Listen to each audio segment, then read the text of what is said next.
ચાલો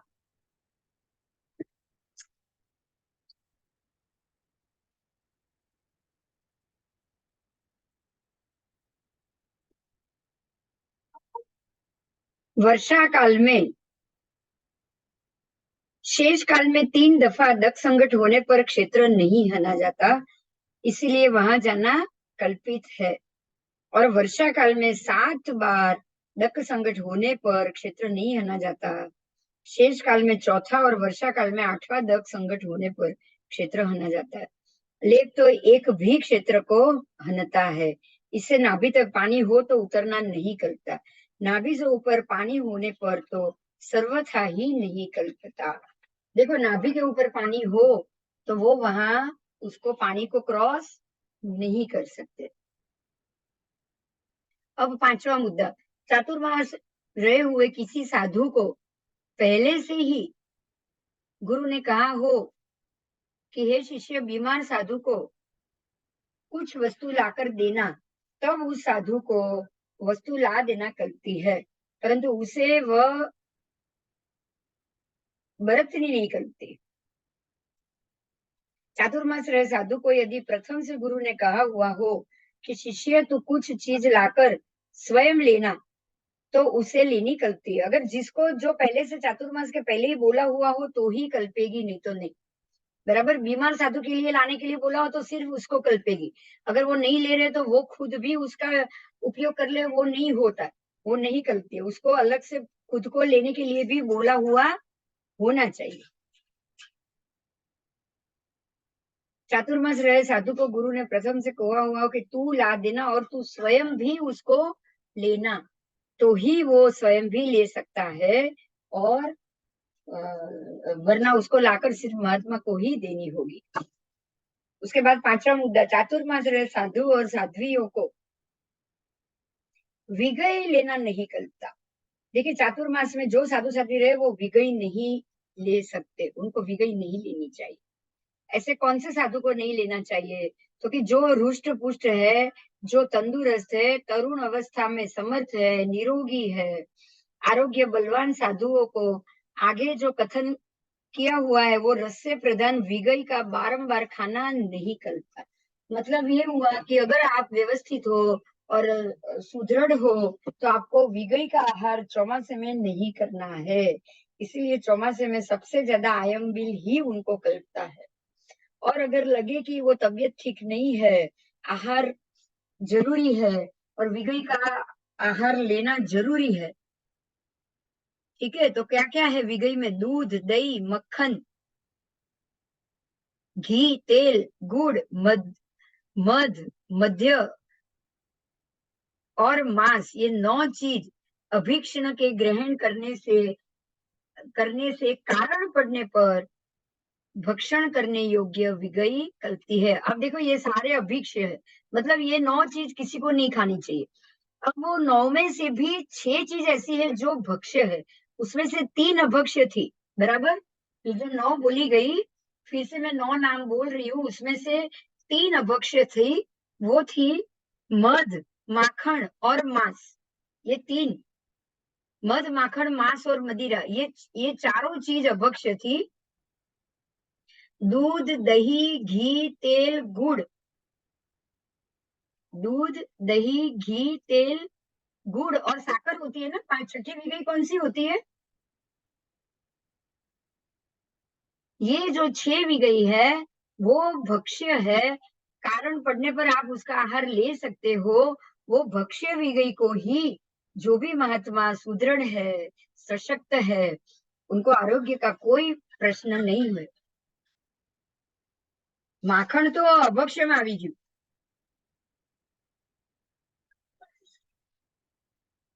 શાકભાજી વિગઈ નથી। ના ના ના, એ તો મધ, માખણ, માંસ, મદિરા 4 તો હું ભૂલી ગઈ, એ અભક્ષ્ય થઈ। એ અભક્ષ્ય થઈ, એ સિવાય 5 વિગઈ આમાં લખી છે, પણ આપણે છઠ્ઠી જાણીએ છીએ। બધું બોલી ગઈ દક્ષા, બસ એટલે જ ઘી, તેલ બોલી ગઈ, દૂધ, દહીં અને ગુડ, આટલા 5 તો આમાં લખેલા જ છે, પણ છઠ્ઠી હજી છે, એ છે સાકર। હા, એટલે આમાં ગોળ અને સાકર ને એક ગણી છે, એટલે 5 ભક્ષ્ય કીધી છે, બરાબર. તો આ 5 ભક્ષ્ય વિગઈ પણ જેને જે વ્યવસ્થિત છે, બોલી ગઈ ભાઈ, બોલી ગઈ હું. 5 ભક્ષ્ય પણ જેને નથી, જેની શારીરિક શક્તિ સારી છે, એને એ પણ ત્યાગ છે. ચોમાસામાં આનો આહાર કરવાનો નથી.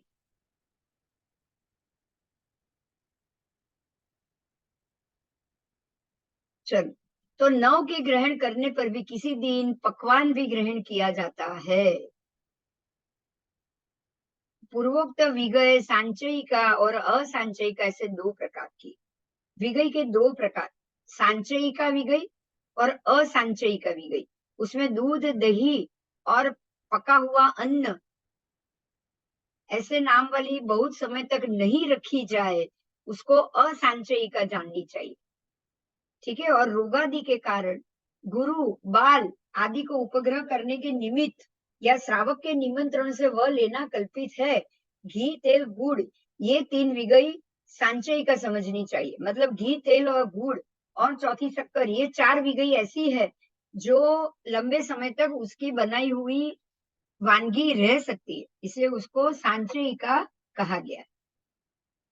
तो वो 3 विगई को लेने समय श्रावक से कहना कि अभी बहुत समय तक रहना है, इससे हम बीमार आदि के लिए ग्रहण करेंगे।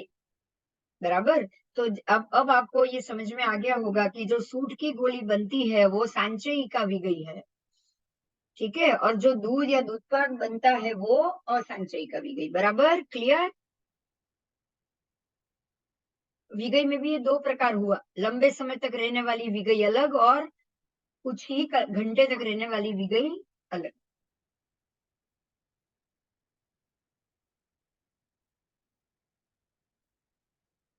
अगर गृहस्थ कहे कि चातुर्मास तक लेना वह बहुत है, तब तक लेकर बालादि को दे देना, परंतु जवान को नहीं देना, ऐसा भी कहा जाता है।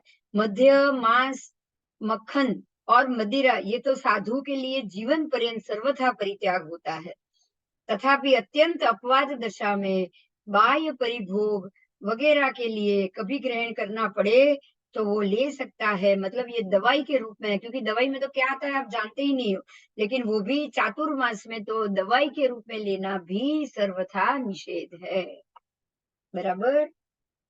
इसीलिए इलाज आदि भी कराना पड़े डॉक्टर से या दवाई लेकर, तो भी चातुर्मास में वो आपको साधुओं को नहीं करानी है, उनको कल्पता नहीं है। अब छठा मुद्दा, चातुर्मास रहे साधुओं में व्यवच सेवा करने वाले मुनि ने प्रथम से ही गुरु महाराज को ऐसा कहा हुआ हो कि हे भगवान, बीमार मुनि के लिए अगर कुछ वस्तु की जरूरत है तो इस प्रकार सेवा करने वाले किसी मुनि से पूछने पर गुरु कहे कि बीमार को वस्तु चाहिए तो बीमार से पूछो कि दूध आदि तुम्हें कितनी विगय की जरूरत है। बीमार के अपनी आवश्यकता अनुसार प्रमाण बतलाने पर उस सेवा करने वाले मुनि को गुरु के पास जाकर कहना चाहिए कि इनको इतनी इतनी विगय की जरूरत है।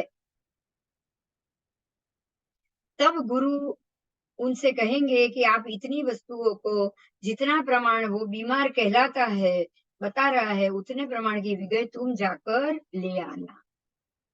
बराबर। और फिर सेवा करने वाला वो मुनि गृहस्थ के पास जाकर मांगे। मिलने पर सेवा करने वाला मुनि जब उतने प्रमाण की वस्तु मिल गई हो जितनी बीमार को जरूरत है, तब कहे कि बस करो, और गृहस्थ कहे भगवान बस करो, ऐसा क्यों कहते हो। तब मुनि कहे बीमार को इतनी ही जरूरत है। इस प्रकार कहते हुए साधु को कदाचित गृहस्थ कहे कि हे आर्य साधु, आप ग्रहण करो, बीमार के भोजन के बाद जो बचे वो आप रखना। बराबर। दूध वगैरह पीना और आप खाना। कच्चित पाही सिद्धि के बदले दाही सिद्धि के बदले दाही सिद्धि देखने में आता है, तब ऐसा अर्थ करना चाहिए कि बीमार के भोजन के बाद जो बचे वो आप खाना और दूसरों को देना। ऐसा गृहस्थ के कहने पर अधिक लेना कल्पता है।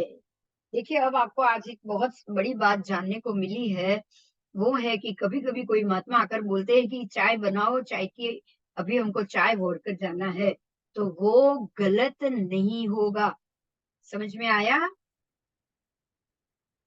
उनको ये ज़रूर कहना चाहिए कि भई ये बीमार को कल्पता है, ये उनको ज़रूर बता देना चाहिए। ज़रूरी है कि नहीं बोलो? नहीं तो अगला ये सोचेगा कि देखो गुरु महाराज कैसे गरमा-गरम चाय बनाकर लेकर गए। आप सोचोगे कि नहीं? आप सोचोगे ना? हाँ, उसकी जगह ऐसा बोलो कि भई महात्मा थोड़े बीमार है, उनको थोड़ा-सा ये उनको एक आहार के रूप में ये गरम चीज़ चाहिए, आप बना दो, तो मैं उसको उनके उनके प्रमाण का आप इतना बना दो, 2 कप जितना बना दो, तो मैं लेकर जाऊँ। तो अब आपको यही समझना है कि अगर ऐसे कुछ महात्मा आए और बोले, तो ये ज़रूर इसके लिए कल्पित होगा। तब आप उनको एक बार पूछ भी सकते हो कि भई ऐसे महात्मा को चाहिए जिनको ये तकलीफ हो, उनके लिए चाहिए? अगर वो बोले हाँ, तो बस आपको समझ लेना चाहिए। बराबर? बराबर, तो ऐसा भी होता है, या कोई सूप बनवाए या हल्दी का पानी बनवाए, अगर महात्मा बोले कि आपको ये चीज़ बनाकर लाना है, तो आप ये समझ लीजिएगा कि ये उनकी तबीयत के लिए है, तो वो कल्पित है, ना आपको दोष लगेगा, ना उनको दोष लगेगा। समझ में आ गई बात? हाँ, अगर गृहस्थ भी ज़्यादा दे कि ठीक है, उनको अगर नहीं चाहिए तो आप ले लेना, तो भी आपको कल्पित है। महात्मा ने अगर आपके गुरु ने नहीं बोला होगा तो भी, इसमें कोई दोष नहीं लगता है। ठीक है? ऐसा गृहस्थ के कहने पर भी अधिक लेना कल्पित है। बीमार की निश्राय से, लोलुपता से अपने लिए नहीं लेना चाहिए। अब बीमार का नाम लेकर अपने लिए लोलुपता से आप नहीं ले सकते।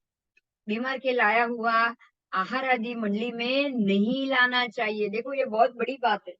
अगर किसी बीमार के लिए कोई आहार लाया हो, तो जो मंडली बैठकर साधु भगवंत आहार करते हैं ना, उसमें उनको लेकर ही नहीं जाना चाहिए। गुरु को बता दो और सीधे बीमार को दे दो। और किसी को पता नहीं चलना चाहिए कि इनके लिए ये चीज़ आई, क्योंकि उसमें भी राग द्वेष भाव आ जाता है। आता है कि नहीं बोलो? आता है। अन्य साधु को भी नहीं बताना चाहिए। देखो ये कैसा-कैसा नियम है। चातुर्मास रहे साधुओं को इस प्रकार से अनिंदनीय घर, मतलब कि जो घर ऐसा हो, जो निंदा ही करता रहे, जो कि उन्होंने या दूसरों ने श्रावक किए हो, प्रत्ययवंत या प्रीति पैदा करने वाले हो, ऐसे भी घर नहीं, या दान देने में स्थिरता वाले हो, जहाँ मुझे निश्चय से मिलेगा ही मिलेगा ऐसा विश्वास हो, जहाँ सर्व मुनियों को प्रवेश सम्मत हो, जिसे बहुत साधु सम्मत हो, जहाँ पर घर के बहुत से मनुष्यों साधु सम्मत हो, और जहाँ दान देने की आज्ञा दी हुई हो, जहाँ साधु समान है ऐसा समझकर छोटा शिष्य भी उनको योग्य लगता हो, मुख देखकर तिलक ना किया जाता हो, ऐसे घरों में आवश्यकीय वस्तु के लिए बिना देखे ऐसा कहना नहीं कल्पता। हे आयुष्मान, ये वस्तु है, इस तरह बिन देखी वस्तु को पूछना भी नहीं कल्पता। शिष्य प्रश्न करते हैं कि भगवान ऐसा विधान किस लिए? तब गुरु कहते हैं कि श्रद्धावान गृहस्थ उस वस्तु को मूल्य देकर लावे। यदि मूल्य से भी ना मिले तो वो अधिक श्रद्धा होने से चोरी भी करे, और कृपण के घर बिन देखी वस्तु मांगने में भी दोष नहीं है। मतलब कि अगर आप अपने प्रिय जो गृहस्थ है उसके यहाँ जाओ और बोलो कि भाई ये थोड़ी अ, ऐसी चीज की आवश्यकता है, जैसे अमर जैसी वस्तु जो कॉस्टली होती है, आपको पता है कॉस्टली होती है, और वो बोले कि ऐसी अमर जैसी चीज की जरूरत है, और वो अमर जैसी चीज वो बाहर से पैसा खरीद कर लेकर आए, और ऐसा लगे कि जरूरत के बगैर मतलब उसकी पहुंच के बगैर उसने पैसा खर्च किया, या तो वो खर्च करके लाए, नहीं मिले तो चोरी से भी लाए ना, आपके लिए लाए कि नहीं बताओ? लाएगा। इसीलिए लगे कि ये वस्तु इसके पास है तो ही माँगो, नहीं तो नहीं। साधु भगत भी ऐसे बोलेंगे कि क्या आप ये वस्तु घर में रखते हैं? क्या इस चीज़ का उपयोग सब लोग करते हैं? आके पूछेंगे क्या सूंड की गोली खाते हैं सब? अगर बोले कि हाँ, खाते हैं, तो बोलेंगे कि लाओ चलो ये बीमार है इसके लिए सूंड की गोली बनाओ। समझ में आ गई? अगर नहीं खाते हैं घर में बच्चों को घी भी सब खाने का भी उन लोगों को, अगर गृहस्थ का घर ऐसा ना हो पैसे वाला कि जो घर में घी और उसकी मात्रा रिलम-छिल चल रही ना चल रही हो, और अगर आप मांगोगे तो वो कहीं से भी मांग के या कहीं से भी चोरी करके भी लाएगा ना आपके लिए, बोलो। तो ये नहीं होना चाहिए। इसीलिए साधु को पहले मांग लेना चाहिए कि क्या ये वस्तु घर में है, बराबर। तो कभी कभी महात्मा बात करते हैं ना, ये जान लेते हैं वो कि क्या चल रहा है, कैसे चल रहा है, आपके खर्चे पानी कैसे निकल रहे हैं। बहुत सारे महात्मा पूछ लेते हैं, पता है। घर वोरने आते तो पूछते हैं कि नहीं। तो वो ये जानते हैं कि क्या आपकी पहुंच है,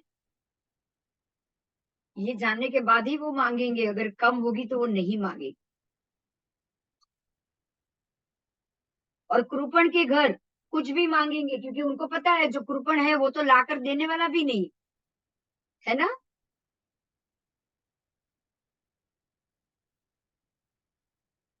आगे, चातुर्मास रहे हुए सदैव एकासना करने वाले साधु। देखो, चातुर्मास में रहे हुए साधु को सदैव एकासना करना है।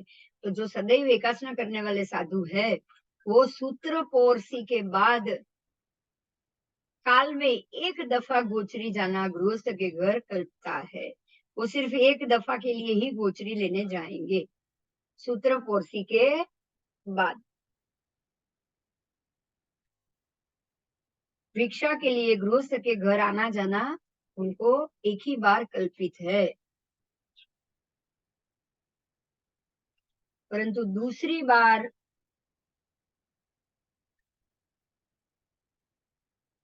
उनको जाना चाहिए, बोलो। नहीं, दूसरी बार उनको नहीं जाना चाहिए, वो नहीं जा सकते, बराबर।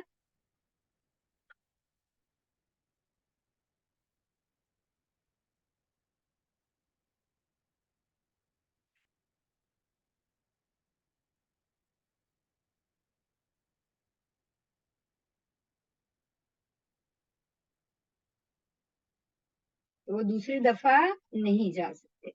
आचार्य आदि की व्यावच करने वाले साधुओं को वर्जित करके ये अर्थ समझना चाहिए। जो व्यावच कर रहे हैं वो तो 4 बार भी जा सकते हैं, बराबर। हाँ, यदि वे एक दफा भोजन करने से अच्छी तरह सेवा भक्ति नहीं कर सकते हैं, तो 2 दफा भी भोजन कर सकते हैं, क्योंकि व्यावृत्त सेवा ही श्रेष्ठ है। अगर मान लो कि कोई व्यावच करने वाले साधु हैं, अगर वो एक ही एकासना करे भोजन, और वो उनका शरीर काम नहीं कर रहा है व्यावच में, और व्यावच उनसे कम हो रही है, तो वो व्यावच के लिए 2 बार भी भोजन कर सकते हैं, उसमें उनको दोष नहीं लगेगा। मान लो कि वो 2 टाइम खाना खाते हैं, व्यासना करते हैं, और गुरुदेव का व्यावच कर रहे हैं, सब बीमार साधु ग्लान साधु की वो सेवा कर रहे हैं, तो वो 2 बार भी खाना खाए तो उनके लिए वो दोषित नहीं होगा, क्योंकि शक्ति को तो टकाना पड़ेगा ना। हाँ, शरीर में शक्ति होगी तो वो व्यावच कर पाएंगे, क्योंकि व्यावच सेवा ही श्रेष्ठ है। भोजन ज्यादा खाना पड़ रहा है व्यावच के लिए तो भी वो दोषयुक्त नहीं है। इतनी श्रेष्ठ व्यावच है, समझ में आया। अब आप ये समझ लीजिए कि अगर आप कोई बड़ा काम कर रहे हो, अगर आप शासन की सेवा कर रहे हो, अगर आप कुछ अच्छा कर्म बांध रहे हो, पुण्य बांधने का काम कर रहे हो, तो आपको 4 बार या क्या 6 बार भी भोजन लेना पड़े तो वो दोषित नहीं है। समझ में आई बात। एक दफा भोजन करने से आचार्य की व्यावृत करने वाले, बीमार व्यावृत करने वाले साधुओं को अगर बार 2 दफा भोजन करना पड़े तो उनको कोई दोष नहीं लगता। जब तक मूछ दाढ़ी बगल आदि के बाल ना जमे हो तब तक शिष्य शिष्याओं को भी 2 दफा भोजन करने में दोष नहीं है। अगर उनका शरीर ही नहीं बना है, बाल साधु है, शरीर बराबर नहीं बना है, डेवलपमेंट नहीं हुआ है, तो वो 2 बार भोजन जरूर कर सकते हैं। व्यवृत करने वाले को 2 दफा भोजन करना लगता है। देखो, यहाँ एक बात का खास ध्यान दो कि कुछ भी हो, आपके कर्म या भोजन करने के कारण आपकी शारीरिक क्षमता नहीं घटनी चाहिए। ये बात निश्चित है, बराबर? बराबर ना? हाँ, अगर आप पढ़ रहे हो, अगर आप व्याख्यान दे रहे हो, अगर आप दूसरे साधु की व्यावच कर रहे हो, अगर आप संघ का बहुत जरूरी और उत्तम कार्य कर रहे हो, और अगर आप आहार कम लोगे और शरीर से बीमार रहोगे, तो वो नहीं चलेगा। ठीक है? चातुर्मास में रहे साधुओं को, एकांतर उपवास करने वाले साधुओं को जो अब कहेंगे, उनके लिए अलग बात बताइए। अब एकांतर भी होते, एक उपवास एक दिन आहार, एक उपवास एक दिन आहार, ऐसे साधुओं की बात की है। अभी तक तो डेली गोचरी की बात चली, अब ऐसे साधु की बात चली है। गोचरी जाने के लिए उपवास से निकलकर पहले ही शुद्ध प्रासुक आहार लाकर खाकर, छाछ आदि पीकर, पात्रों को निर्लेप करके, वस्त्र से पोंछकर, प्रमार्जित करके, धोकर वह चला सके, उतने ही भोजन में उस दिन रहना कल्पता है। यदि वह साधु आहार कम होने से ना चला सकता हो, तो उसे दूसरी दफा भी भात पाने के लिए गृहस्थ के घर जाना आना कल्पता है। देखो यहाँ क्या बताया, आपने एक बार तो भोजन कर लिया, आराम से कर लिया, खा पी लिया, लेकिन लगे कि अब दोबारा दूसरी बार भी भोजन की आवश्यकता पड़ी है, भूख लगी है, और अगर आप भूख के कारण दूसरा कार्य या आपका ध्यान भंग हो रहा है और आप दूसरा कुछ सेवा या भक्ति या ध्यान या सूत्र नहीं कर सकते हो, तो आपको दूसरी बार भी भोजन करना चाहिए।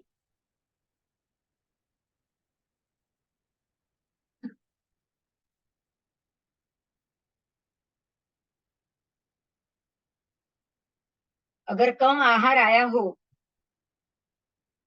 और उसको जरूरत लगे कि उसको अभी भी पेट नहीं भरा है और उसको लगे कि अशक्ति लगेगी, तो वो दूसरी दफा भी आहार लेकर जाने के बाद आकर खा सकते हैं। अब छठ करने वाले की बात है, ये एक दिन एक उपवास की बात थी। मतलब क्या हुआ पता है, आप एक दिन उपवास करोगे लेकिन दूसरे दिन एक ही बार खाना, ऐसा नहीं है। अगर लगे कि भूख लगी या कुछ है, तो आप 2 बार 3 बार भी खाना खा सकते हैं। बात समझ में आई?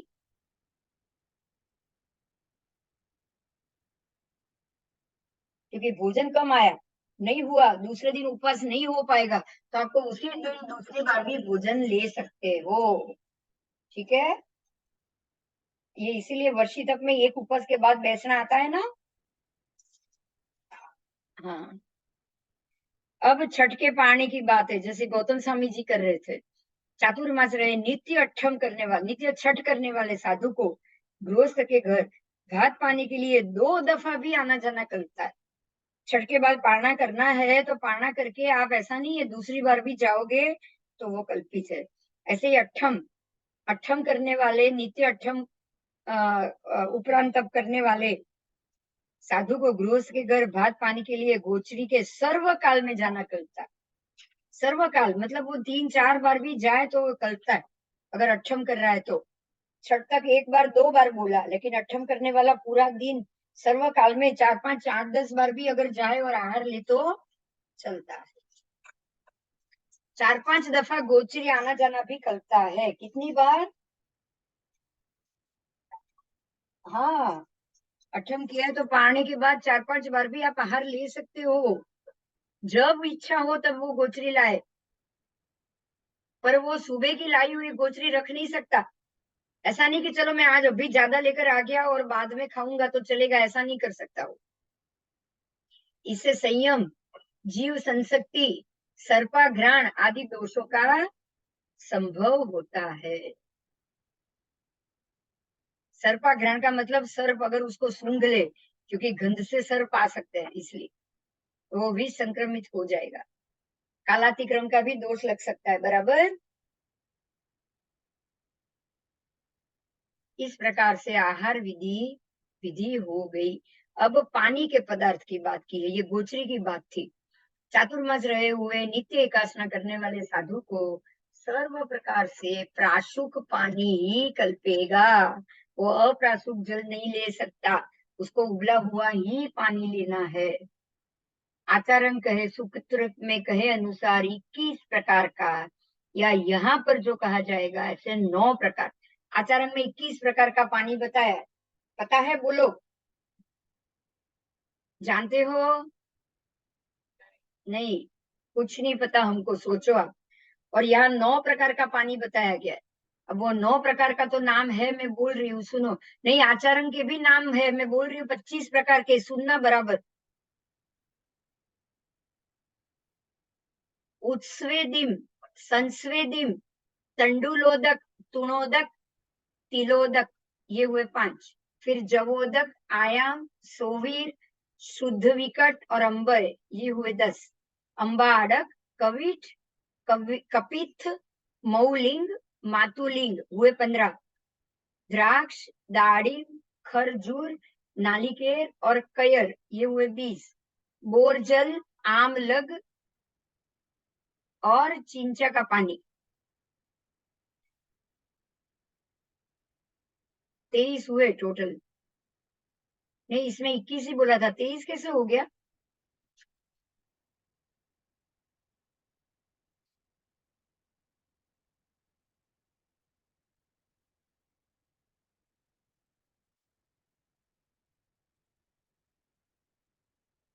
तेईस ही है, कोई बात नहीं, चलो। आमलग और चिंचा का पानी, ऐसे ऐसे प्रकार से यहाँ आचरण सूत्र में बताए गए हैं। उनमें से प्रथम के 9 यहाँ पर भी बताए हैं। कैसे करना है? चातुर्मास में रहे हुए एकांतर उपवास करने वाले साधु को 3 प्रकार का पानी कलता है। एक है उस्वेदिम, उत्स्वेदिम यानी आटा वगैरह को खरड़े हुए हाथों से धोवन का पानी। संस्वेदिम, पत्ते आदि को उबालकर ठंडे पानी द्वारा जो पानी सिंचन किया जाता है वैसा पानी। चावलों के धोवन का पानी। ठीक है, ये 3 पानी कल्पित है। चातुर्मास रहे हुए नित्य पानी द्वारा जो पानी सिंचन किया जाता है और चावलों के धोवन का पानी, चातुर्मास रहे हुए नित्य छठ करने वाले साधु को 3 प्रकार का पानी लेना कलता है। तिल के धोवन का पानी, धान के धोवन का पानी और जौ के धोवन का पानी। चातुर्मास रहे नित्य अठम करने वाले साधु को 3 प्रकार का पानी लेना कलता है। आयामक औसामण, सोवीर कांजी का पानी और शुद्ध विकट गर्म पानी। चातुर्मास रहे अठम अधिक तप करने वाले साधु को एक गर्म पानी ही लेना करता है। सो भी सिक्स यानी आटे, चावल, अन्न आदि के रहित हो तो ही कल्पता है। अठम से अधिक तप करने वाले को इतना ही कल्पेगा, बराबर।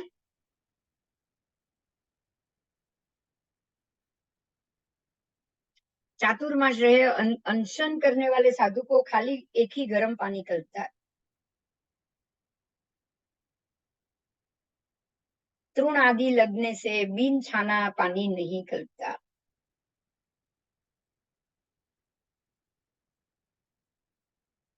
सो भी कुछ कम लेना, परंतु बहुत कम ही नहीं, क्योंकि उससे तृष्णा विराम नहीं हो पाती। तो ये समझ में आ गया, पानी लेना वो ऐसे पानी ले सकते हैं। तो एकांतर उपवास, 2 उपवास, उसमें आप वो आटे का पानी भी ले सकते हो, धोवन का पानी भी ले सकते हो, चावल का पानी भी ले सकते हो। लेकिन अठम करने वाले महात्मा को ये नहीं, अठम करने वाले को भी, नित्य अठम करने वाले साधु को भी औसामण, सोवीर कांजी का पानी और आथामक मतलब कि जो आटा डाल के बनाया हुआ है वो तीनों पानी कलता है। अठम से ज्यादा तप करोगे तो मात्र शुद्ध पानी। देखो, यहाँ भी आपको बताया गया है कैसे करना है, लेकिन ध्यान से सुनिएगा। अगर एक उपवास एक व्यासना कर रहे हो तो आपको कोई भी आटे का पानी ले सकते हो। आप ज्यादा तप नहीं कर सकते, वही एक उपवास और 2 उपवास और 3 उपवास करेंगे, बराबर। लेकिन जो ज्यादा तप करेंगे उसमें शक्ति है तभी ज्यादा करेंगे ना। तो जिनमें ज्यादा शक्ति है, ज्यादा तप करे, वो सिर्फ उबला हुआ पानी पिएगा। इसलिए 3 उपवास के ऊपर जो भी करेगा वो उबला हुआ ही पिएगा। लेकिन जो एक उपवास करे, 2 उपवास करे, 3 उपवास करे, इनको ये चावल का पानी भी कल्पित है, इनको ये भात का पानी भी कल्पित है, सभी दालों का पानी भी कल्पित, क्योंकि वो पीने से ताकत आ जाती है कि नहीं। इसका अर्थ स्पष्ट रूप से ये हुआ, आप एक एकासना करो और बाकी के समय में, अलग अलग समय में आप आटे का भी पानी पी सकते हो और आप ये पानी भी पी सकते हो। पी सकते हो कि नहीं बताओ? पी सकते हो, ठीक है। इसीलिए प्रतिक्रमण के बाद दूवियर की भी छूट दी गई है, क्योंकि आप दूध ले सकते हो, राइट? बोलो। अब यहाँ समझ में आ रहा है कि हमारा धर्म हमको कहाँ कहाँ सपोर्ट कर रहा है। ये धर्म का ही सपोर्ट है कि आप प्रतिक्रमण के दूवियर का पचखंड लेकर आप दूध, दवाई, उसमें आप अगर आटे का भी पानी पियो या चावल का भी पानी पियो तो भी वो कल्पित हो जाएगा। होगा कि नहीं होगा? बोलो, होगा कि नहीं? હા, ખબર જ નથી આપણને. ભગવાન કહે છે કે તમારાથી જેટલું થાય એટલું કરો. આહાર લઈ અને તમારી સ્થિરતાને જાળવી રાખો બસ. જરૂર પડે તો પાણી લેવાનું કીધું. જો ભાત ખાવાની હા નથી પાડી, સમજાય છે? ભાત ખાવાની હા નથી પાડી. આટો ખાવાની, રોટલી, ભાખરી, થેપલા ખાવાની હા નથી પાડી. પણ એનું આટાનું કાંજીનું પાણી બનાવીને ચોક્કસ પીવાની હા પડાઈ છે. એમ જ દૂધ પીવાની હા પડાઈ છે, બરાબર? પણ તોય પ્રતિક્રમણ કરો. કહેવાનો અર્થ શું છે? તમે નિયમમાં આવો, પ્રતિક્રમણ ચોક્કસ કરો. ભલે તમારે આ લેવું પડે પણ પ્રતિક્રમણ કરો. તો હવે ધાનોનું પાણી, મતલબ કોઈ પણ દાળનું પલાળેલું પાણી લઈ શકાય, બરાબર? તિલનું ધોવાણનું પાણી, તિલ એટલે કે જો તલ આવે છે એનું પણ ધોવાણનું પાણી લઈ શકાય. ચાવલનું પણ ધોવાણનું પાણી લઈ શકાય.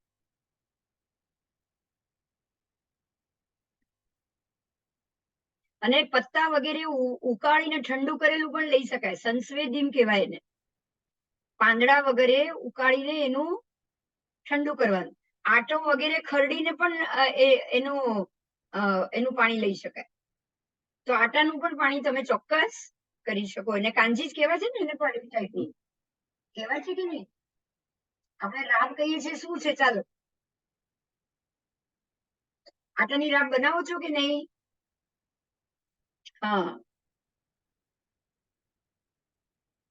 तो एकांतर उपवास करने वाले को भी ये कल्पित है, तबीयत ठीक नहीं होगी उनके लिए भी ये कल्पित है, 4 बार 5 बार गोचरी आने जाने वाले के लिए भी ये कल्पित है, बराबर?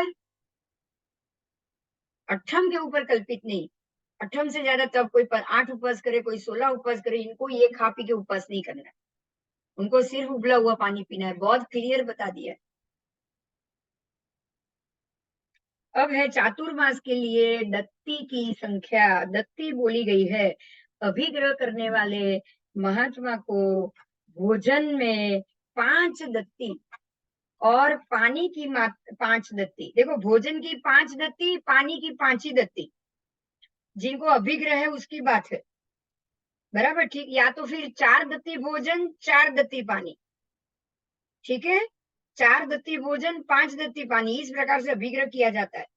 थोड़ा या अधिक एक दफा दिया जाता है, उसको दत्ती कहते हैं. दत्ती का मतलब एक बार दिया जाने वाला. अगर कोई महात्मा बोलेगा मेरे को 5 दत्ती आहार लेना है, गोचरी, तो वो आपने 5 बार दिया बोलेंगे, 5 चम्मच, तो 5 दत्ती हो गई. हाँ. और पानी की भी 4 दत्ती, मतलब एक बार लिया, ऐसे 4 बार लिया तो वो 4 दत्ती हो गई. ના ના, આ તો બધાને માટે છે. મામા ખાલી મહાત્મા નામ જ નથી બેન. આગળ આવી ગયું. ચાતુર્માસ કરનારા શ્રાવકો માટે પણ એને 1.5 મહિનો એક જગ્યાએ રહેવાનું આવ્યું કે નહીં? ગૃહસ્થો માટેનું આવ્યું ને આગળ. બધું ગૃહસ્થા માટે જ છે. આખી સામાચારી ગૃહસ્થો માટે છે. એમને થોડી ગૃહસ્થ ને શ્રાવકપણાને પણ કેવું જ્ઞાન થાય? વિચાર થાય એમને?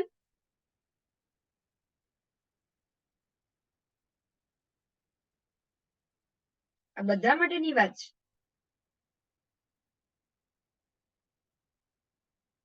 કેમ પેલું ગણીને નથી લેતા? 10 જ વસ્તુનું ભોજન, 5 જ વસ્તુ શ્રાવકો. હા, બધું જ આપણે કરી રહ્યા છીએ. આ જે કંઈ બોલાય છે આ બધું આપણે કરી રહ્યા છીએ. જો ને સ્થાનકવાસીમાં કેવું છે, એક ઓલું કરશે વર્ષી તો બીજે દિવસે 3 વાર 4 વાર બેસવું જેવું નથી છે. બોલ, છૂટું રાખે તો આમાં બી 4-5 વાર તું ભોજન કઈ પણ દીધું ને. એક ઉપવાસ કરીને બીજા દિવસે નિત્ય એક ઉપવાસ, એકાંતરે ઉપવાસ કરવા વાળાને પણ 4-5 વાર ભોજન લેવાની છૂટ છે, મહાત્માને પણ ગોચરીની છૂટ છે. સમજાય છે? એટલે એમાં કોઈ દોષ નથી એની અંદર. તમે કરો છો તમારી ઈચ્છા એ જુદી વાત, પણ આમાં દોષ નથી.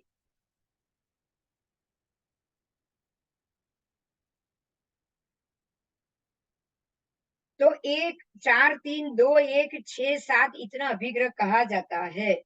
भात पानी की जितनी दत्ती रखी हो उतनी ही उसको कल्पती है। बराबर, परस्पर उल्टा नहीं करना चाहिए, बस दत्ती से अधिक लेना भी नहीं चाहिए। उस दिन उसे उतने ही भोजन करना चाहिए। आहार पानी के लिए गृहस्थ के घर उसे दूसरी दफा जाना नहीं कल्पता। अगर आपने अभिग्रह किया है तो कुछ नहीं कल्पेगा, इसके लिए मना किया हुआ है। तो चातुर्मास रहे साधु साध्वियों को आगे कथन किए जाने स्थानों में भिक्षा जाना नहीं करता। अब ये भिक्षा की बात हुई, वो हुई साधु साध्वी को कि शय्यातर, उसको शय्यातर पिंड कहा जाता है, उपाश्रय के मालिक का घर और दूसरे 6 घर त्याग देने चाहिए। उपाश्रय के मालिक के घर उनको जाना ही नहीं चाहिए, ये होता है शय्यातर पिंड। क्योंकि उपाश्रय के मालिक ने शैया दी है कि नहीं उनको? हाँ, तो जिसने शैया दी उसका घर त्याग देना है, और उपाश्रय के आसपास के 6 घर को भी त्याग देना है। क्योंकि आसपास के 6 घर वाले बार बार एक ही बात बोलते हैं कि हमारे तो बाजू में उपाश्रय ना, कभी भी महात्मा आ जाते, कभी भी हमारे यहाँ आहार की जरूरत पड़ जाती है, कभी भी खाना टूट जाता है, वो बार बार बोलेंगे कि नहीं? बोलो। बहुत सारे ऐसे लोग होते हैं जिनको एक ही फ्लोर होता है ना, वो तो बोलते ही बोलते हैं कि हमारे तो यहाँ महात्मा होते ही होते, हमारे तो यहाँ इतनी गोचरी इतनी रसोई करनी ही पड़ती है, बोलते हैं कि नहीं? बताओ। हाँ, तो ये दोष लगता है। इंसान है, कभी भी कुछ भी बोल देगा, समझ नहीं होगा।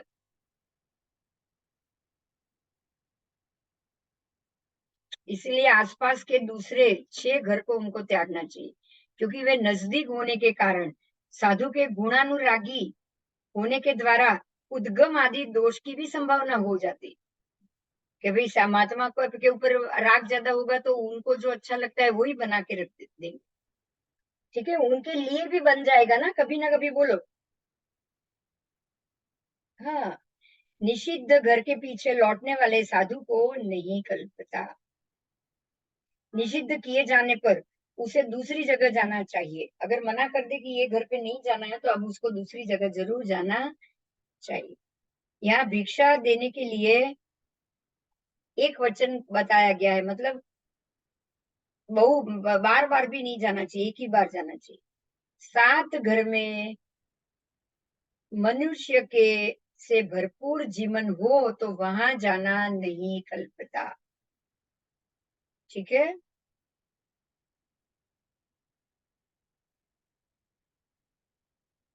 एक आचार्य कहते हैं, निश्चित घर से अन्यत्र जाते हुए साधु को जीवन में उपाश्रय से लेकर 7 घर तक भिक्षा के लिए जाना नहीं कल्पता। कोई 6 कहते हैं, कोई 7 कहते हैं। पहले 7 घर में भिक्षा नहीं लेनी चाहिए, और कोई पहले 6 घर में त्यागने की बात कर रहे।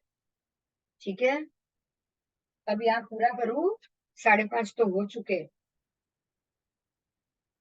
तो ये लास्ट लाइन है, 2 ये कर लेती हूँ, आधी है, बाकी कल करेंगे। चातुर्मास में रहे पाणी पत्री पात्री जिन कल्पीय आदि साधु को ओस धुंध ऐसी वृष्टि का अवकाय पड़ने पर भी गृहस्थ के घर भात पानी के लिए आना जाना नहीं, ओस भी गिरे तो भी नहीं जाना चाहिए।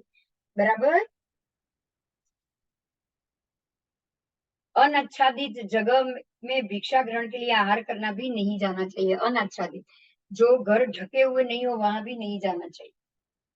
जहाँ खुले में रसोई हो रही हो वहां तो बिल्कुल नहीं जाना चाहिए। बराबर। बोलो, कोई प्रश्न? अब कल करेंगे। बराबर। अभी भी लग रहा है 2 क्लास तो होंगे, क्योंकि छोटी-छोटी बहुत सारी अच्छी सी बात मिलती है जानने को, है ना? हाँ, पर्यूषण के लिए ये एपिसोड बहुत इम्पोर्टेंट है। ये मैं भेज रही हूँ, आप इसको सबको फॉरवर्ड करना, क्योंकि पर्यूषण कब होने चाहिए, अधिक मास चातुर्मास में नहीं आता है, इसके लिए इसमें बहुत अच्छी-सी बातें बताई गई है, बराबर? बराबर? तो चतुर्मास हम चतुर्मास ही गलत कर रहे हैं, चौमासा ही पंचांग ही गलत कर रहे हैं, तो पर्यूषण कहाँ से हमारे सच्चे हो पाएंगे बताओ? हो पाएंगे क्या? उसका समय बहुत जरूरी है। आषाढ़ी पूनम के दिन सूर्य सबसे अंदर के मांडले में होता है, ध्यान से सुनिएगा।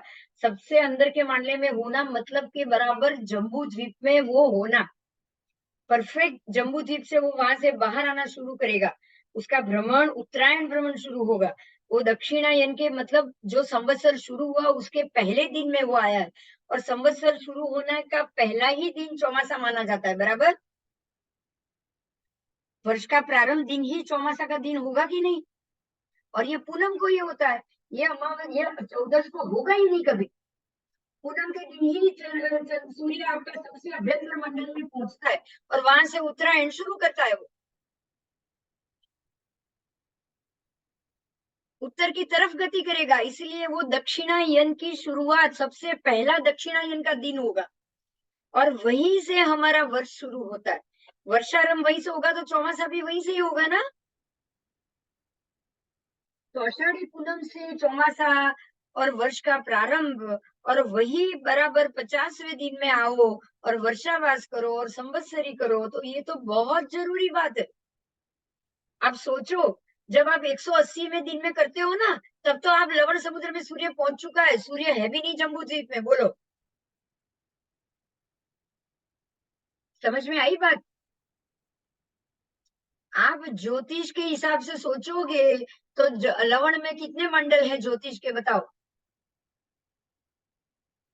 जो 184 मंडल सूर्य के बोले हैं ना, 184 मंडल, उसमें से सिर्फ 63 मंडल ही जम्बूद्वीप में है, बाकी सारे जम्बूद्वीप के बाहर लवण में। सूर्य के 63 ही मंडल अंदर है, बाकी सारे जम्बूद्वीप के बाहर है। अब बोलो, जब सूर्य जम्बूद्वीप में होगा, ऊपर से भ्रमण कर रहा होगा, तभी आपकी संवत्सरी आनी चाहिए, या वो लवण में जब घूम रहा हो तब आपको संवत्सरी करनी चाहिए, बताओ?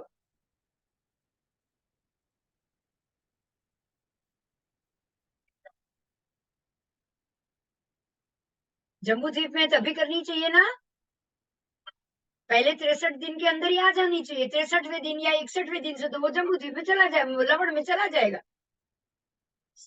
कोई मतलब ही नहीं है ना उसके बाद की सारी पूनम अमास का, बोलो। कोई अर्थ ही नहीं है। इसीलिए इस बात को बहुत ही महत्व देना है, इस एपिसोड को भी महत्व देना है। आप इसका टाइटल भी मैं ऐसा लगाऊंगी कि पर्यूषण कब करना चाहिए, बराबर? 50वीं तिथि, और वो भी कार्तक सुद पंचमी में ऐसा ही लगाऊंगी, और आप इसको हर जगह पे फॉरवर्ड करना, ठीक है? हाँ जी, हाँ जी। चलो, जय जिनेन्द्र, कल मिलेंगे शाम को। जय जय जिनेन्द्र, जय जिनेन्द्र।